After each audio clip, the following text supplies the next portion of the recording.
Right. So today we're talking about something that's been kind of burning in my chest since I finished my master's thesis on this very topic. How Ogham didn't just record Irish names on stones, actually helped to shape who we are as Irish people.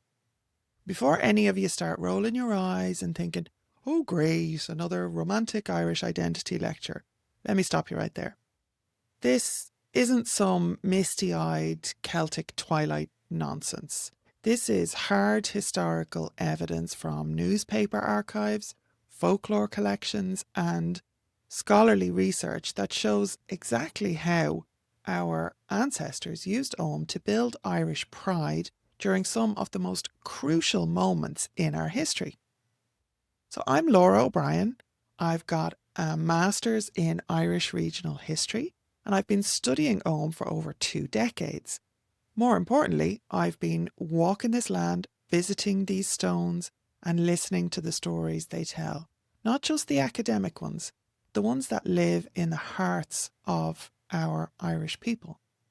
So, what we're covering today, my own journey discovering Ogham stones around Ireland, the kind of shocking evidence from 19th and 20th century Irish newspapers. I don't know if it's shocking, but it is surprising to some people. How Ogham became a symbol of resistance during the Gaelic revival. Why your Irish passport, if you have one, is basically a love letter to Ogham.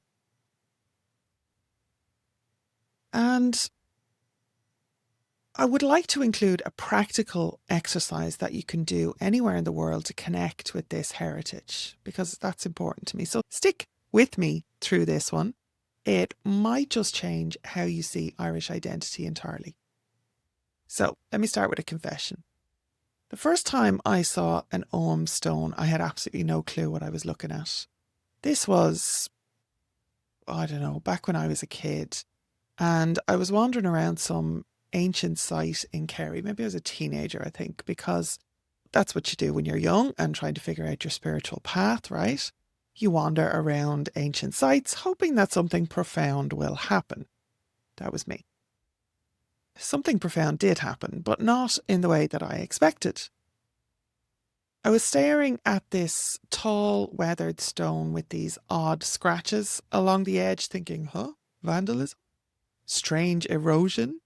When this elderly local man, there's always an elderly local man somewhere hanging around. I think they just hang around behind walls here in Ireland. Anyway, he walked up and said, "That's Ogham, love. And that's your ancestors talking." Your ancestors talking. That phrase hit me like a slap.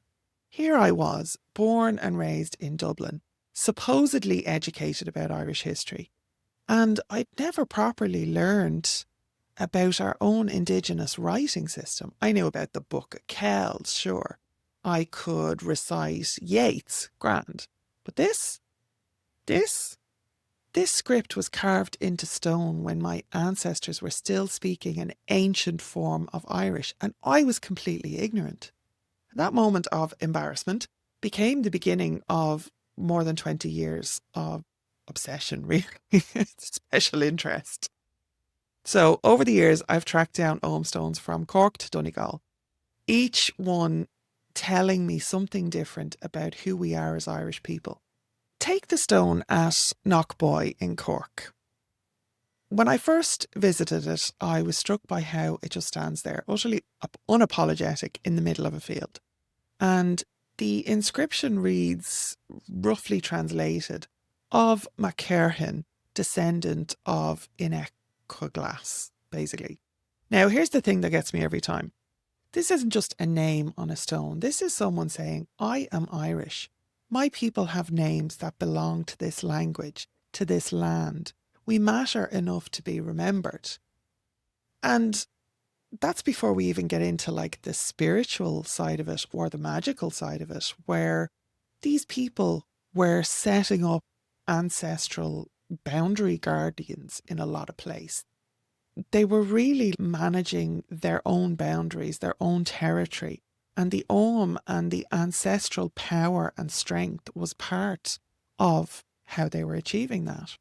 And besides that, like, that's political, it is, you know, that's identity formation in action.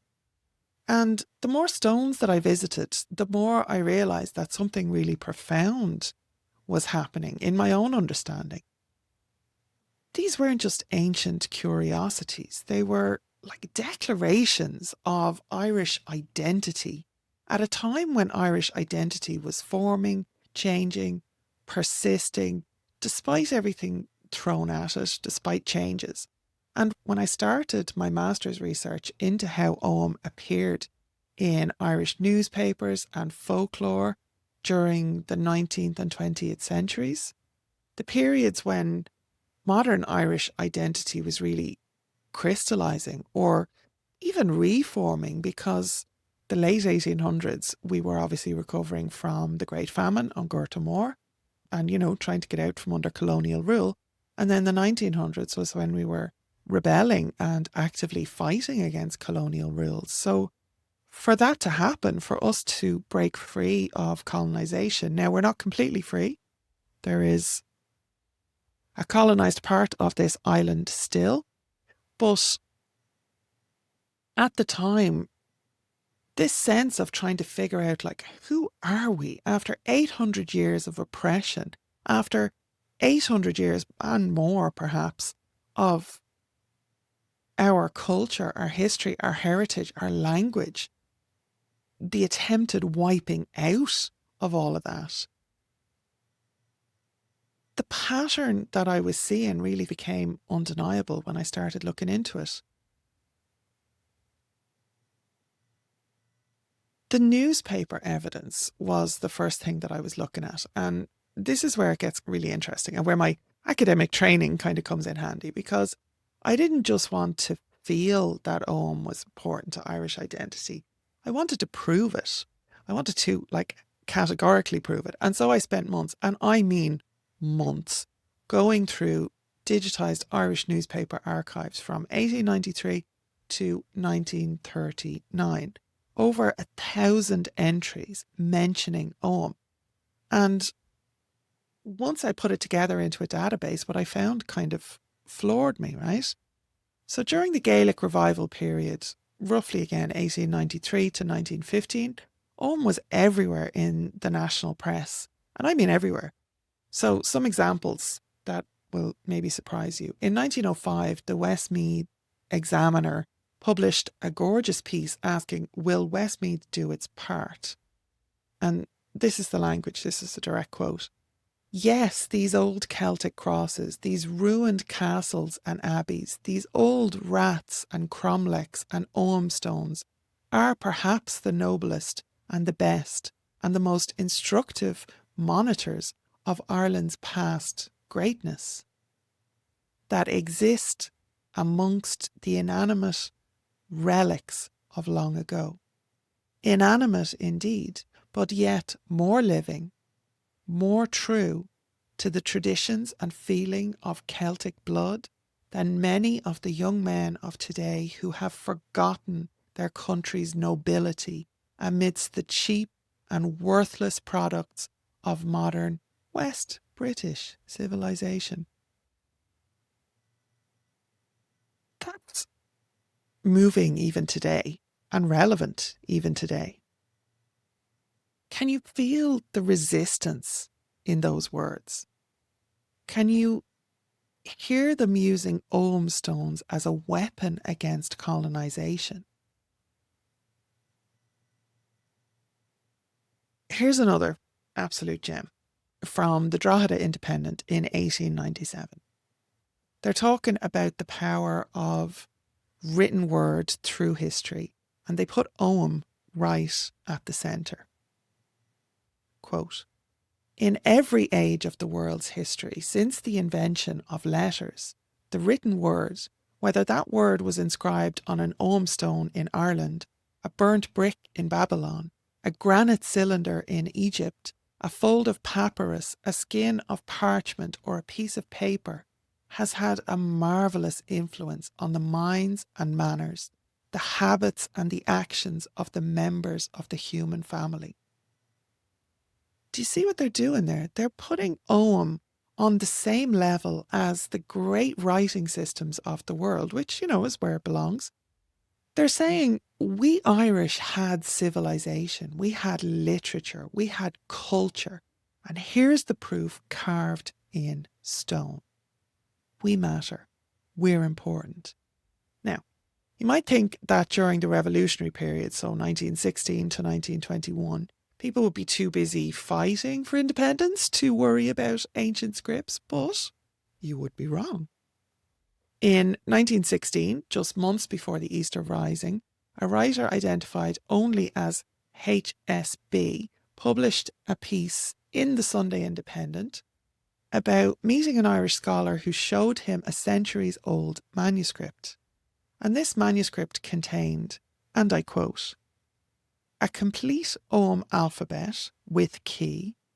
In other words, the secret which English and German scholars were so proud to discover was all the while common knowledge in the secret Ireland." The secret Ireland. They're using Ogham to distinguish between authentic Irish knowledge and foreign academic colonisation of Irish culture.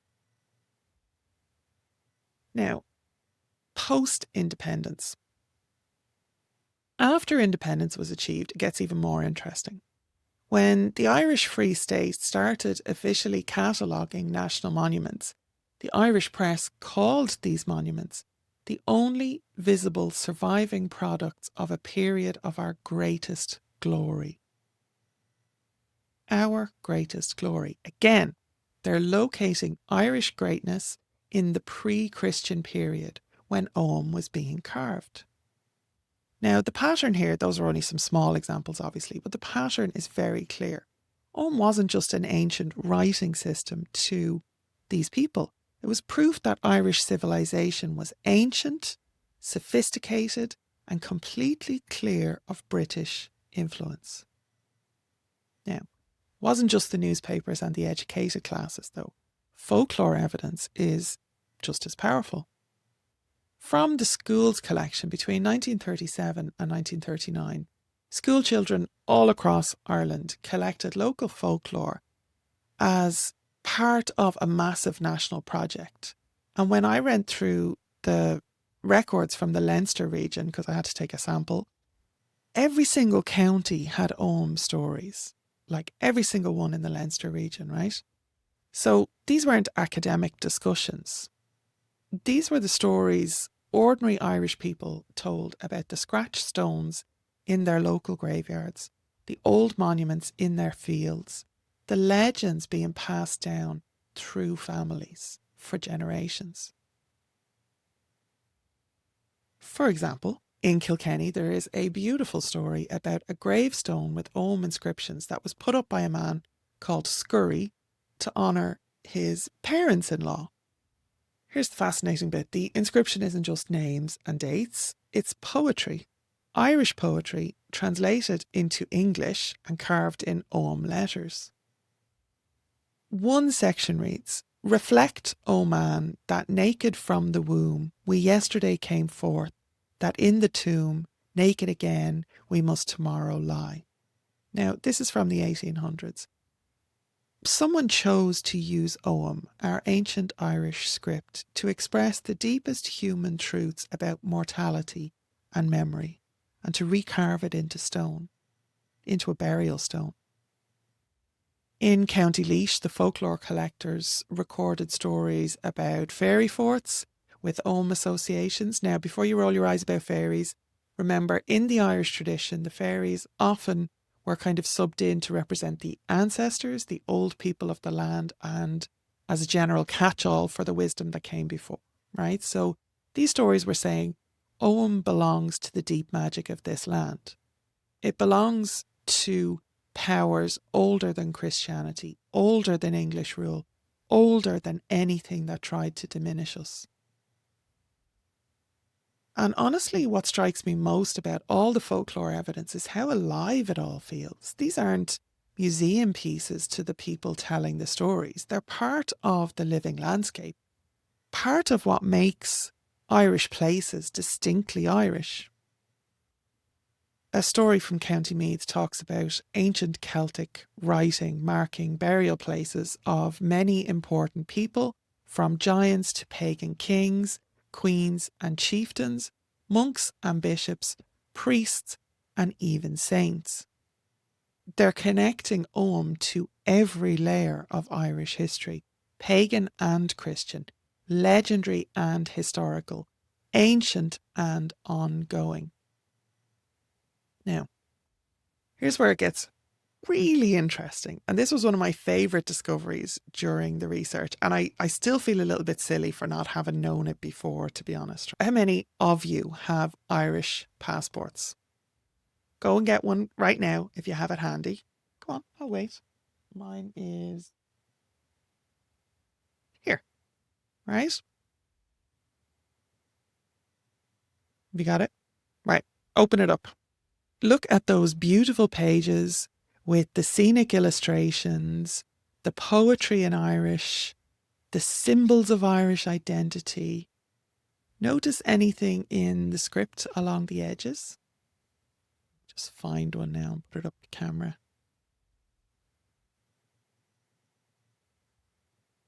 That, just over my hand there, that is Ogham.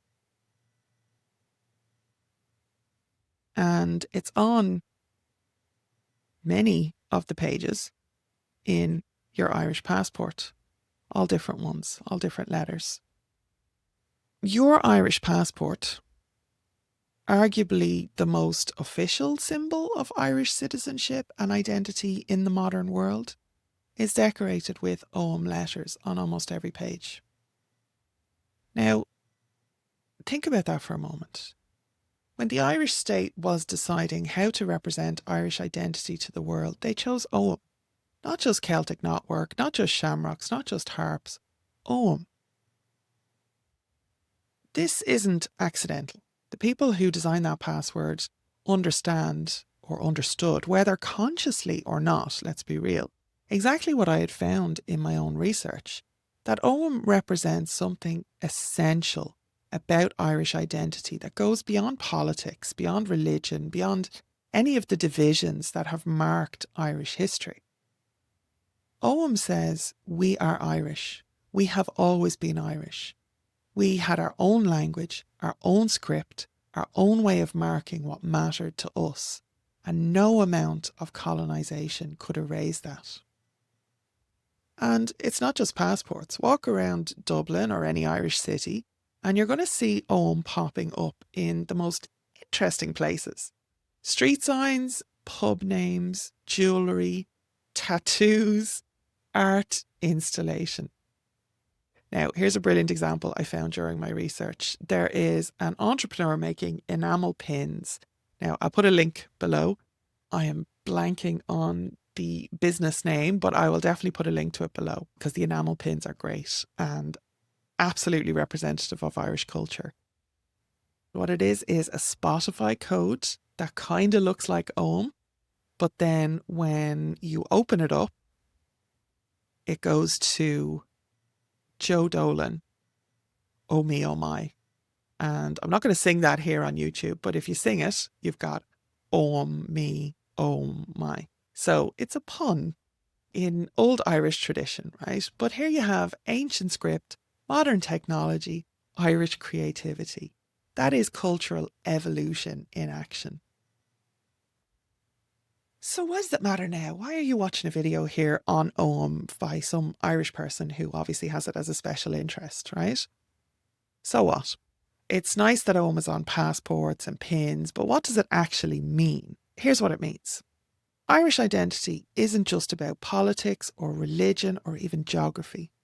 It's about having cultural roots that go so deep they survived everything. Vikings, Normans, English colonisation, emigration, modernisation, and Ogham is still here. So when young Irish people or older Irish people get Ogham tattoos, they're not just being trendy. They're connecting to the same impulse that made their ancestors carve names in stone 1,500 years ago. They're saying, I'm Irish, and being Irish means something specific, and valuable. And that's how I want to represent myself in the world. But here's a deeper truth about Ogham. So throughout the periods that I studied, the Gaelic Revival, the Revolution, the early Free State, Ogham wasn't just a symbol of Irish identity. It was a weapon against cultural colonisation. Every time someone wrote about Ogham in those newspapers, they were making an argument. Irish culture is ancient, sophisticated, not some savagery, and completely independent of English influence. That's revolutionary thinking, that is. So here's how it worked. The colonial narrative said that Irish culture was primitive, backward, and in need of the civilising influence from Britain. That's how colonisation works.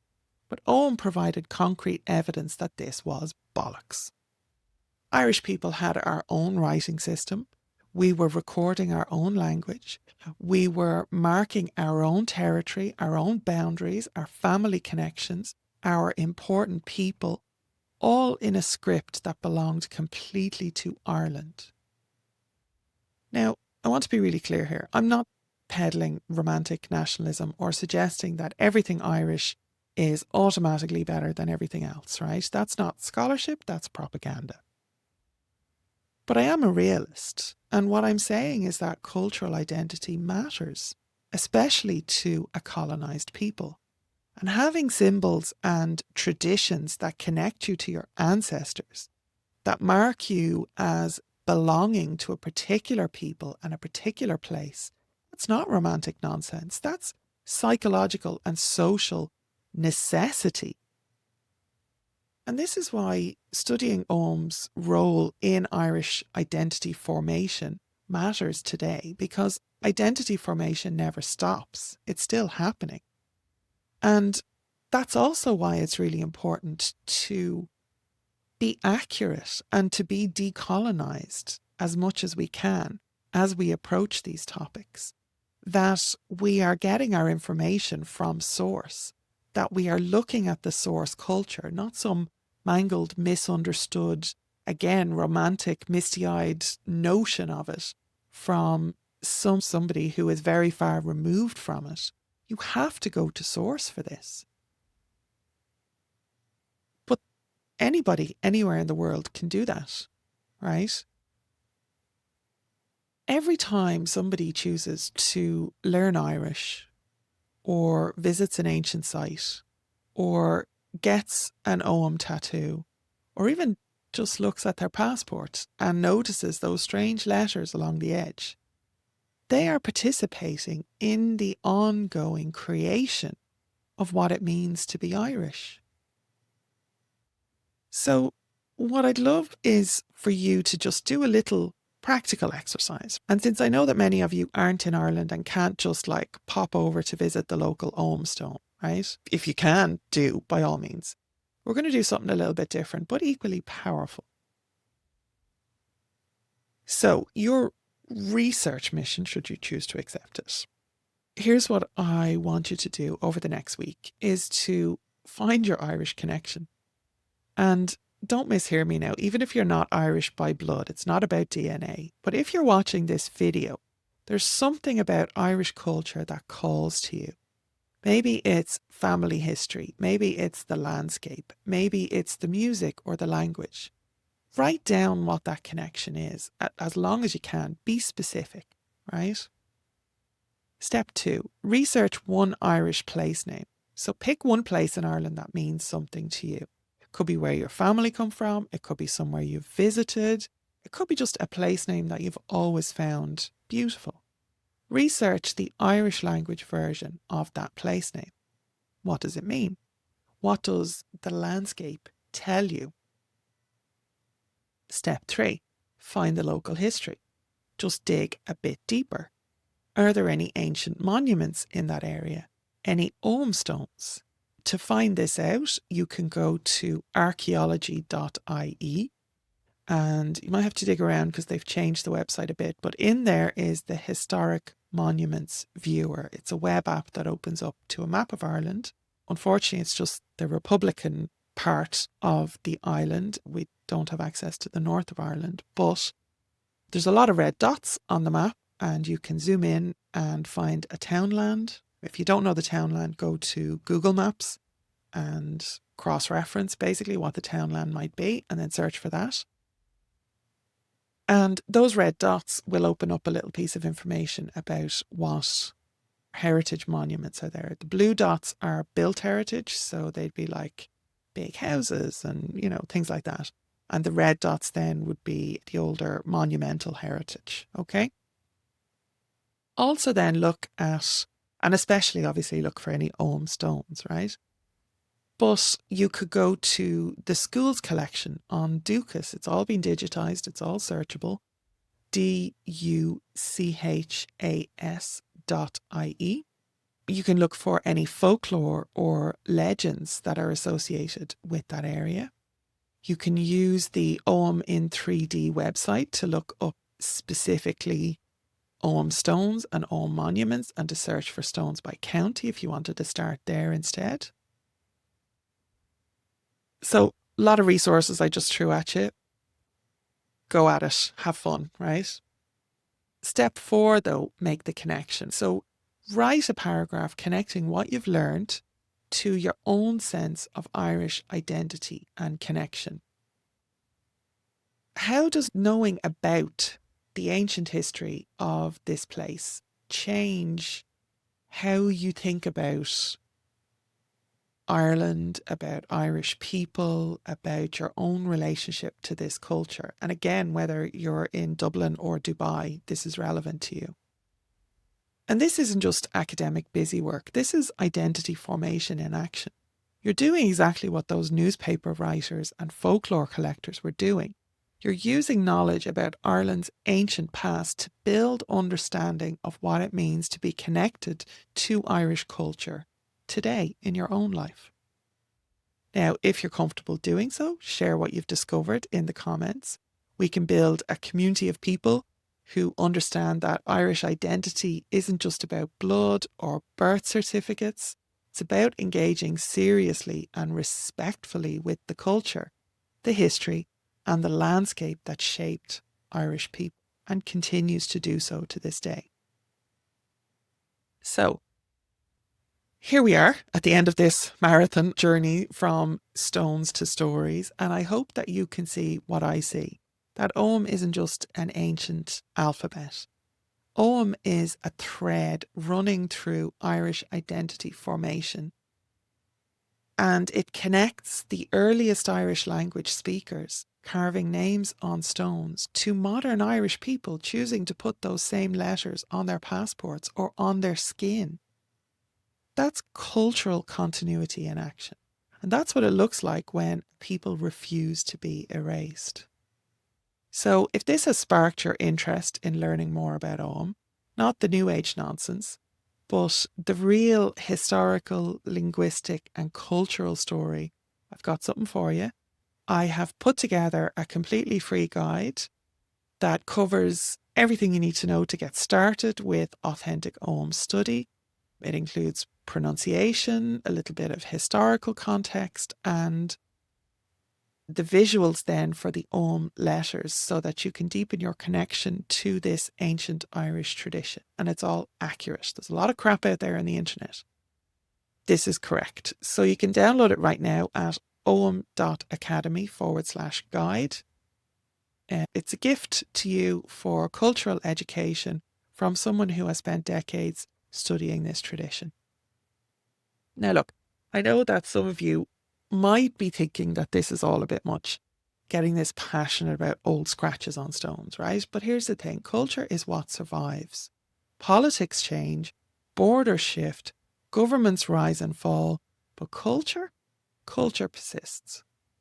So every time you learn something real about Irish heritage, every time you choose authentic sources over romantic nonsense, every time you engage seriously with the complexity and beauty of the Irish tradition, you are participating in that persistence.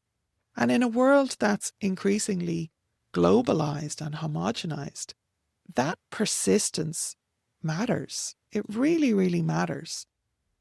And it matters more than ever now. So, right then, that's your homework sorted. Download the free guide, do your research exercise, and I will see you in the next video. And if you have any questions, but comment below, subscribe. After 20 years of studying this stuff, I have got some very strong opinions about what passes for Celtic wisdom these days. So, slán go fóill, goodbye for now, and I will see you in the next video.